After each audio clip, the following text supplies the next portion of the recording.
Baik, Assalamualaikum warahmatullahi wabarakatuh. Perkenalkan, nama saya Doni, tempat tanggal lahir Tasikmalaya 16 Maret 2002, umur 19 tahun, kelas atau prodi Keuangan Perbankan 1B, asal dari Pagar Ageng.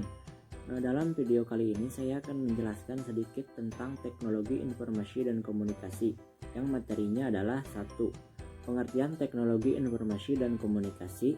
Yang kedua, faktor-faktor penentu keberhasilan teknologi informasi dan komunikasi. Yang ketiga, penerapan teknologi informasi dan komunikasi dalam dunia bisnis. Yang keempat, apakah bisa UMKM di Poso mengimplementasikan teknologi informasi dan komunikasi dalam bisnisnya? Dan yang terakhir, kelima, hal-hal penting apa yang sudah saya ketahui atau pelajari dalam mata kuliah ini.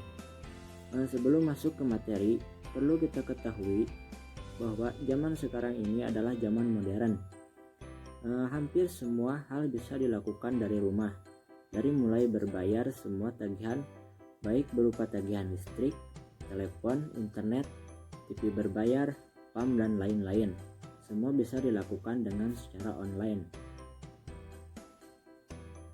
Kemudian mengenai kita tidak dapat memungkiri pentingnya teknologi informasi dalam kehidupan kita. Teknologi informasi telah menjadi bagian yang sangat penting dalam setiap rencana bisnis.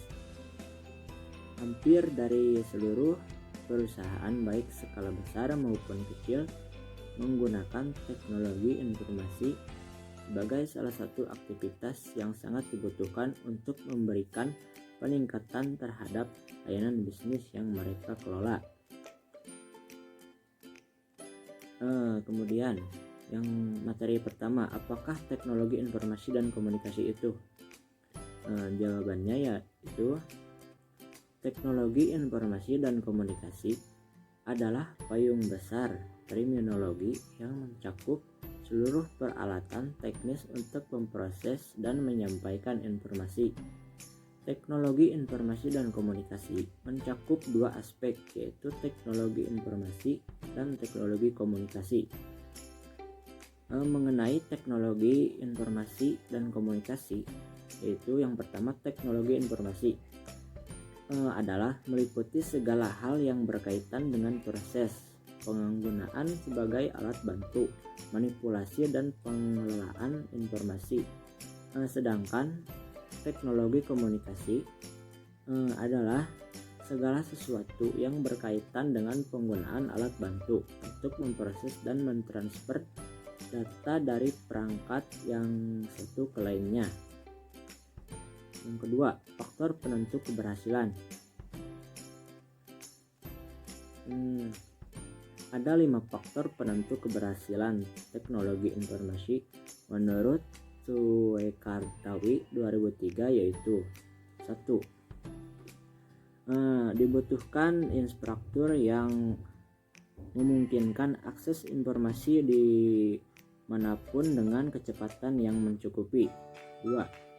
Faktor sumber daya manusia menurut ketersediaan human brain yang teknologi tinggi. Yang ketiga, faktor kebijakan menurut adanya kebijakan berskala mikro dan makro yang berpihak pada pengembangan teknologi informasi jangka panjang. Yang keempat, dibutuhkan infrastruktur yang memungkinkan akses informasi dimanapun dengan kecepatan yang mencukup. 5.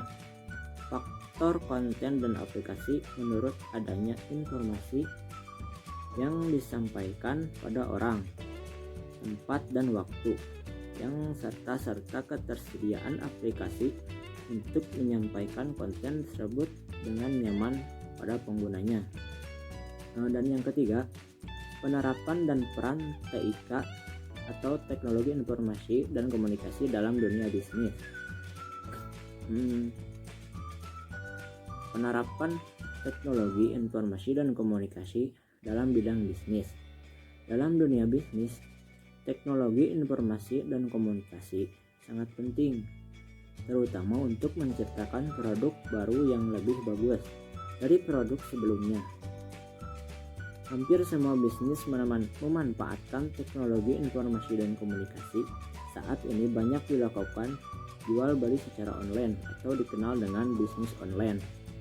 Hal ini adalah salah satu pemanfaatan teknologi informasi dan komunikasi dalam dunia bisnis dengan menggunakan internet dan beberapa perangkat lainnya yang mendukung tersebut, maka bisnis bisa semakin cepat berkembang. Peranan teknologi informasi dan komunikasi dalam bidang bisnis atau usaha. Yang pertama, berperan dalam menurunkan biaya produksi dan biaya tambahan lain.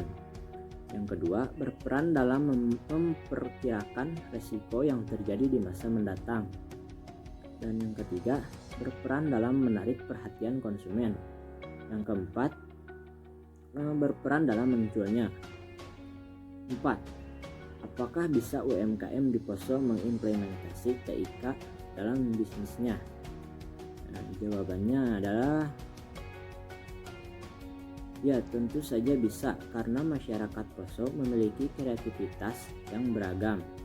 Hal itu sangat berpotensi membangun UMKM yang memiliki daya asing tinggi. Kondisi tersebut merupakan kesempatan yang kini dimanfaatkan oleh para pengikat teknologi yang turut serta membantu para pelaku UMKM mengadaptasi layanan berbasis teknologi untuk menjalankan pemasaran secara online, sehingga dari hal ini bisa menciptakan ragam peluang baru yang menguntungkan.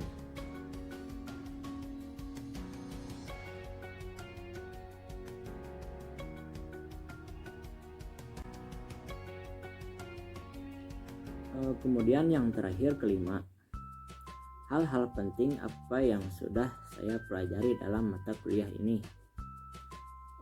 Perkembangan teknologi informasi dan komunikasi. Yang pertama, materi perkembangan teknologi informasi dan komunikasi. Yang kedua, materi data warehouse. Yang ketiga, materi strategi membangun sistem tri strategis. Yang keempat, materi mengatasi tekanan-tekanan kompetisi. Yang kelima, materi evaluasi dan konteks perkembangan e-bisnis. Yang keenam, materi mengembangkan website e-bisnis. Yang ketujuh, materi pasar untuk perkembangan teknologi informasi dan komunikasi. Di masa sekarang ini, peranan teknologi informasi dan komunikasi semakin penting, karena dengan seiring perkembangan teknologi informasi dan komunikasi, banyak manusia melakukan pekerjaan dengan menggunakan komputer maupun menggunakan handphone untuk berkomunikasi. Itulah sedikit pembahasan dari saya. Mohon maaf bila ada kesalahan. Video ini saya akhiri dengan Assalamualaikum warahmatullahi wabarakatuh.